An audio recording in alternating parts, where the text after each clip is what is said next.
HRJDO news ते ताज़ा तरीन अपडेट से खबरन जो सिलसिलो जारी है। अफ़सोसनाक ख़बर खतवा के आगाह कंदालूत काजी अहमद बरसा जदई बिरादरी के काज में मुमताज़ मौलाई के गायन दौरान नशे की हालत में फायरिंग, नौजवान कतल।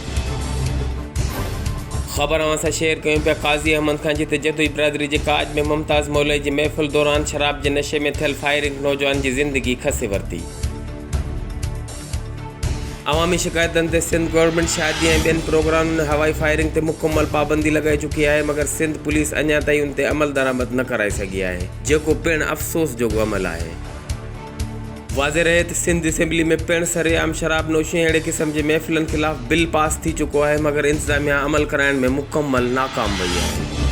Human right justice and defenders Pakistan high court of Sindh का मुतालबो करे थी त अहिड़े क़िस्म जे फनकारनि सरेआम शराब नोशी जे महफ़िलनि ऐं शादियुनि में थींदड़ हवाई फायरिंग जो फिल-फॉर नोटिस वठे।